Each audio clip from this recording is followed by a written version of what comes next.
Official site of Iron County, Utah Centennial Circle. So these are the ruins of old Irontown. Pretty cool. It's a little chilly. I should put my jacket on.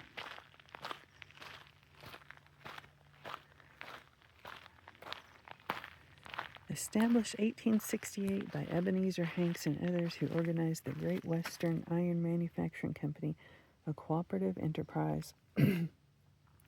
Officers were E. Hanks, President, Homer Duncan, Vice President, Seth Blair, Secretary, 800 pounds of iron of good quality produced each 8 hours, the plant running day and night. The enterprise was taken over in 1883 by the Iron Manufacturing Company of Utah, with George Q. Cannon, President, Thomas Taylor, Vice President, and manager John C. Cutler, Secretary. A railroad was moved here from Nevada to the haul coal from Cedar Canyon to Little Pinto, the name given this town site. I saw signs about that. This is a charcoal kiln.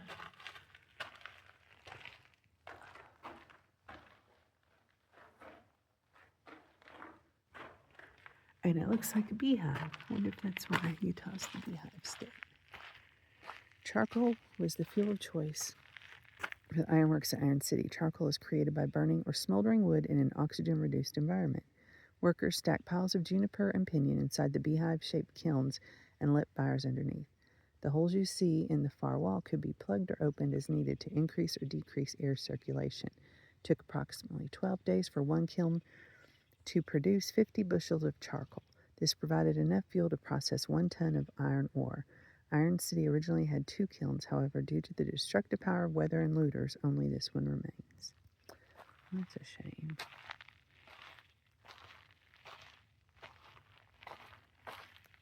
Walk this discovery loop. Alright, turn this off for now. Show you if there's anything really cool.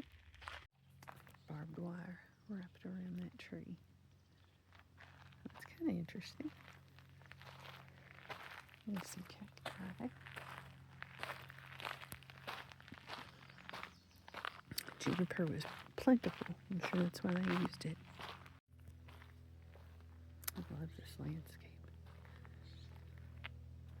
And the cactus. And the smell of pine mixed with sage. Prickly pear cactus. The pads on this versatile cactus function for water storage, photosynthesis, and flower production. 2 parts of the plant are edible, the pads and the pear. The pads are vegetable and the pears are fruit. Just to be sure to carefully remove all the spines before eating. Good point. Juniper berries.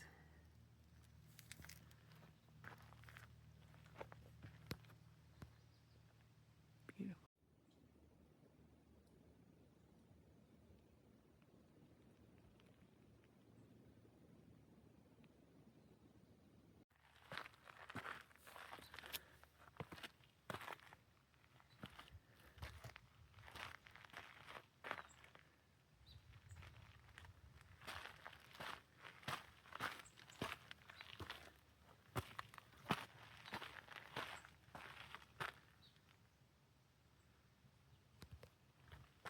I hear water down there.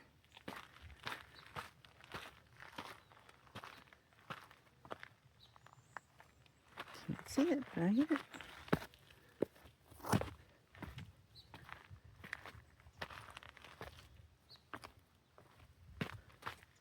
I'm sure it's right down there. Well, I knew I heard water. Pinto Creek. A vital factor for locating the ironworks here was for a water source. Pinto Creek provided the stream of water necessary to turn the water wheel that pumped the bellows, which would heat the furnace to extreme temperatures required to produce iron. The creek also met the daily water needs of the people, their livestock, and crops.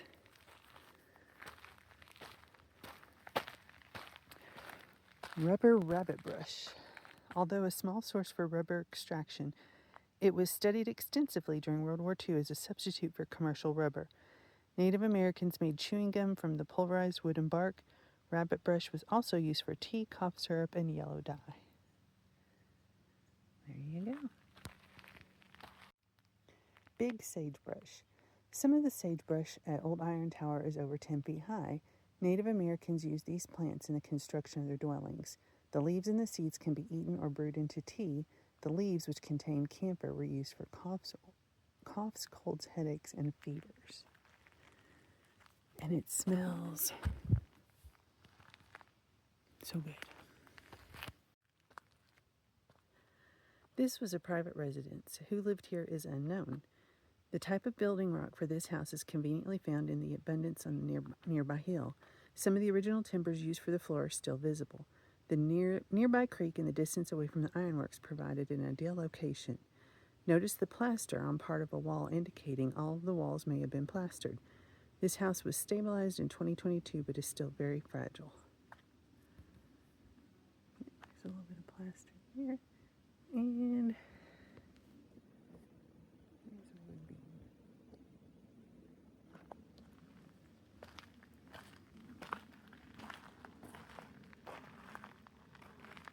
Very cool.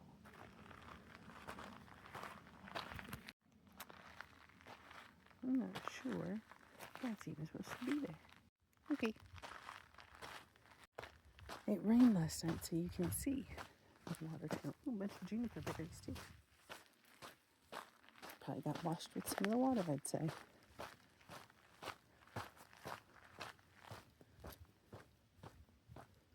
Excuse me. Water supply channel. As you walk this pathway, you'll notice what appears to be a deliberate ditch or channel. This channel brought water from Pinto Creek to the ironworks. The water was used primarily to drive the wheel that powered the bellows, the air pistons, for the blast furnace, as well as handy supply source for other uses in the iron production process. Only a small portion of this channel is presently visible. Sorry, I'm so out of breath. Back in that high elevation. Here's a little bit better view of what's left.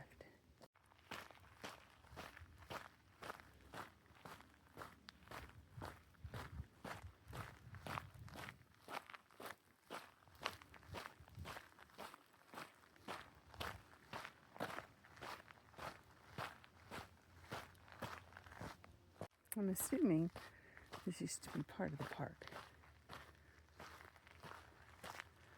They probably redid it up here. Pinyon pine. Pinyon pines are popular Christmas trees because of their wonderful shape and aromatic fragrance. The pinyon nuts are a favorite for roasting or just eaten raw. They are also used in making candies, cake, and cookies. Incense is made from the cones. Yeah, but a pinyon pine. Utah juniper, the most predominant single species of tree in Utah. Nearly 1/5 of the state is covered by Utah juniper. Juniper berries are eaten by jackrabbits, foxes, and coyotes. These trees were commonly called cedar by the early pioneers and were an important source in this area of making of charcoal. There's the kiln again.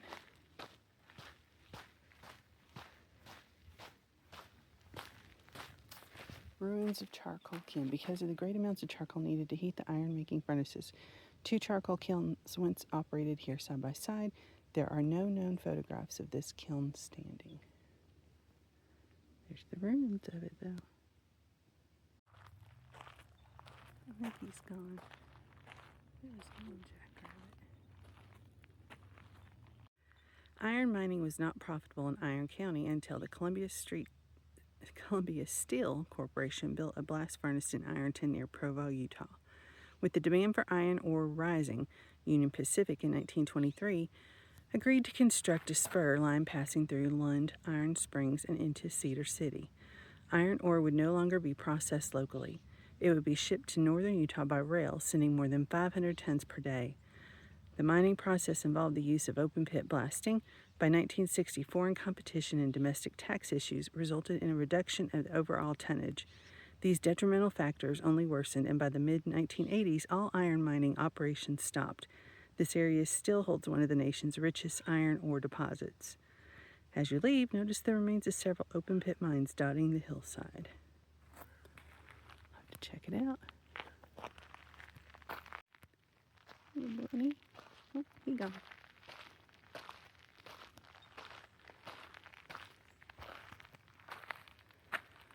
Pioneer iron production. Producing iron in the 19th century began with a combination of raw ore and a mixture of fuel and limestone. This was called charge, which burdened the furnace.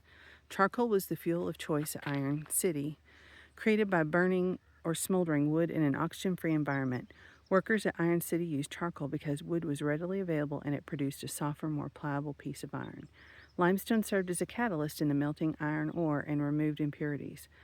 When the ore mixture was heated in the furnace, it separated. The heavier iron sank to the bottom while the impurities bound to the limestone and rose to the top as slag.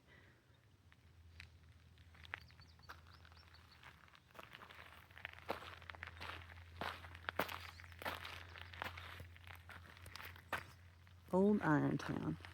Although discovered by Peter Schertz in early 1868, the area known as Iron City blossomed under the invention of Ebenezer Hanks.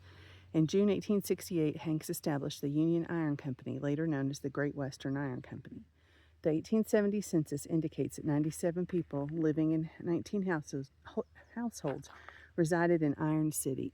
The ironworks is considered a furnace with 2,500-pound capacity, a pattern shop, molding shop, a rasta, a grinding device, and 2 charcoal kilns. The Great Western Iron Company needed large sums of capital to operate and sought outside Western investors. With new money came new labor. Many of the new workers were not members of the local conservative religion, and Iron City soon became a place where drinking and swearing were commonplace.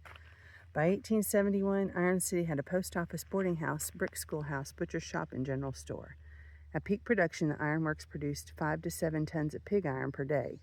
They supplied ore for the Utah Western Railroad, mining companies in Pioche, Nevada, and also provided the iron used in 12 oxen that support the St. George LDS Temple baptismal font. The Great Western Iron Company could not survive financially, selling small items to cash-strapped Mormon settlers, and could no longer afford the shipping cost for their larger contracts. The ironworks closed in 1876. Now known as Old Iron Town State Park, this area has been preserved for its distinctive structures and historical presence. Over time, people have pilfered this site of many valuable treasures. Utah State Parks and Recreation wishes to remind you that removal of any object, rock, or plant from this site is illegal. Please respect the ruins and help us preserve this site for years to come. Amen to that. Here's some of the ruins a little bit more up close. Got another friend over here watching me. Let's go here and see. Well, hello, friend. Oh, you don't have to rush off. I guess I'll just have that effect. I don't know if that was a foundation or some kind of pit. Salamanders. The 4 dark rock-like objects are called salamanders, also known as bear or dead man's foot. In the iron production trade, they are composed of all the elements placed in the blast furnace for iron smelting: iron ore, charcoal, the fuel, and limestone, the flux to remove the impurities. Salamanders form at the bottom of the surface of the furnace and must be removed to maintain good quality iron production. Look closely at the top of the large salamander and you see these ingredients: the rust-colored smelted iron, gray limestone, and black charcoal. The term salamander is related to the ancient belief that some genies whose animal form was the salamander lived in that water. Alright, so this is a salamander. Interesting. Slag. Iron ore in its natural state contains impurities: calcium, magnesium, and aluminum silicates. During smelting, the ore and a fluxing agent, limestone, are subject to high temperatures, causing the iron and the impurities, now called slag, to separate. Slag helped control the temperature and final oxygen content of the iron. When ready, the slag was removed first from the furnace and, when cooled, piled out of the way. Air cooling the slag created this porous, low-density, gas-like aggregate material.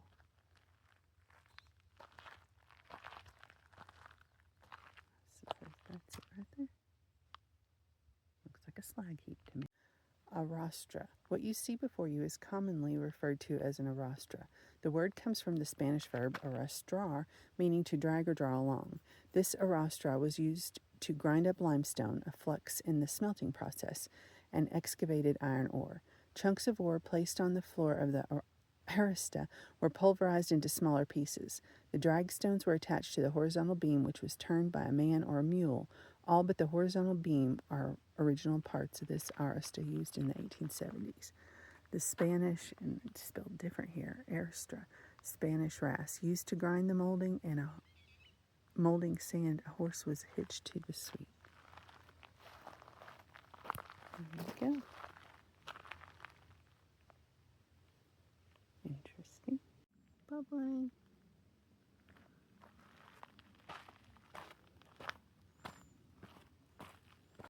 Rock wall. This rock wall is the remains of a stone building constructed more than 150 years ago. Please help us preserve it for future visitors by not climbing or walking on it.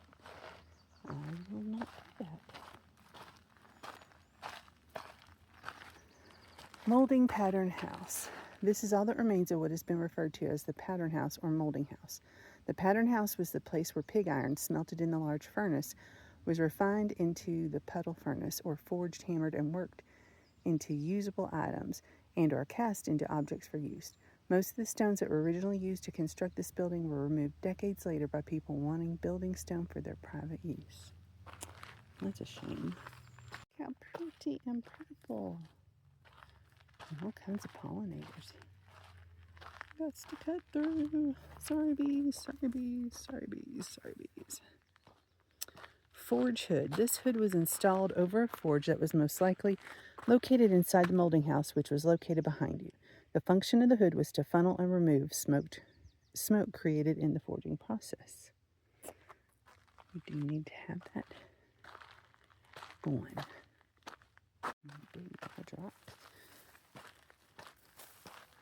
Puddling furnace. This chimney is all that remains of what may have been a puddling furnace. It was used to refine iron which had been produced in the blast furnaces. This brick furnace was originally located inside a walled building, which also would have housed a sand bedding floor. The chimney was stabilized in 2022. The original bricks at the base of the chimney were nearly eroded completely away. The cement footing was added at the bottom to keep the structure from collapsing. A cap was also added to the top of the chimney to prevent water and snow from eroding and remaining bricks from the inside. The grate over the window above you was also added to prevent wildlife from entering. Well, they only wanted a little shelter. Puddling iron. The puddling process was developed in late 1700s in Great Britain to produce bar iron from pig iron, bar iron being pure and malleable. Puddling consisted of remelting pig iron in a specifically designed furnace. The iron and fuel were kept separate from each other, unlike the blast furnace, and molten iron was stirred with iron rods. At the correct time, this furnace would be tapped and the molten iron directed into the grooves in the sand-bedded floor to cool and become new iron bar. This iron bar would be reworked and or recast to make useful needed items. Little blast furnace.